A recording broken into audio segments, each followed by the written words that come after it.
Hi everyone, my name is Zubair Anwar. I'm Chair Service Quality Body of Knowledge at American Society for Quality. Professionally, I'm a certified manager of quality and organization excellence as well as certified Six Sigma Green Belt and Black Belt. In today's session, I'm going to talk about conducting the t-test in Six Sigma projects.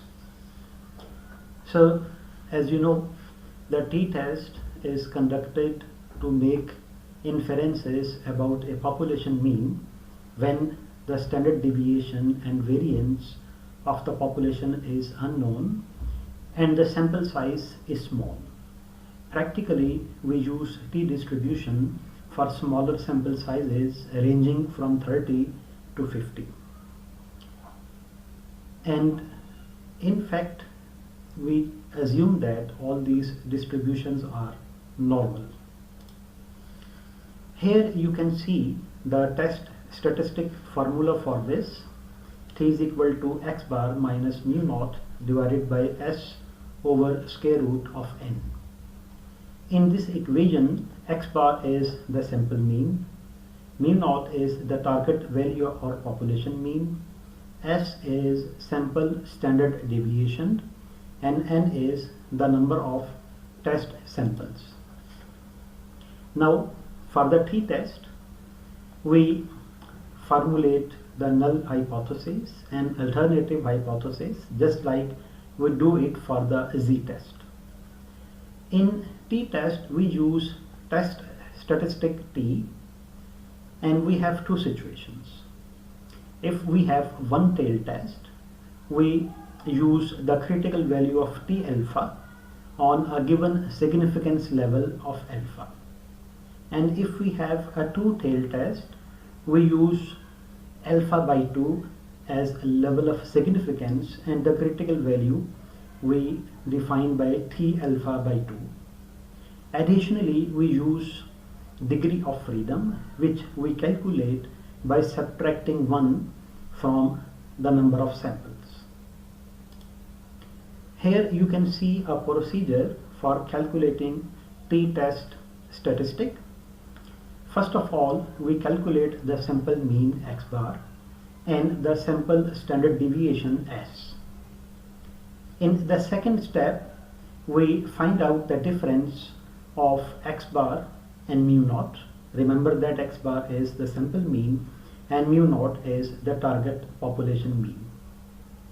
In third step, we calculate the standard error by dividing the sample standard deviation by the square root of sample size.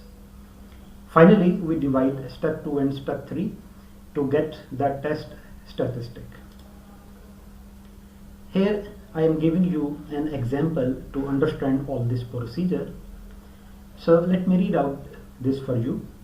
A cut-off saw has been producing parts with a mean length of 4.125. A new blade is installed and we want to know whether the mean has decreased. We select a random sample of 20, measure the length of each part and find that the average length is 4.123 and the sample standard deviation is 0.008. Assume that the population is normally distributed and we use a significance level of 0.10 to determine whether the mean length has decreased. So here comes the solution. So you can see the given sample size is small, so we can use t-test statistic to make an inference.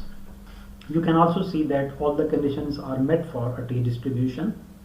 The two hypotheses, the null hypothesis and alternative hypothesis, have been defined in step number 3. You can see H naught, which is the null hypothesis. It says mu is 4.125 and the alternative hypothesis mean is smaller than 4.125. So here you can see from the alternative hypothesis that it is a left tail test. And you have also seen from the problem that we have to test it at a significance level of alpha 0.10. I will show you now from here sorry, you can see the t table here in the 19th row and 0.1 alpha for the t values, the first column. So look at the first column and 19th row, they intersect, and we can find out the value of 1.328, and you have seen that we have the degree of freedom of 19 that we get by subtracting 1 from the sample size, which was 20. So 19th is the degree of freedom, and the alpha 0.1 value for t is 1.328.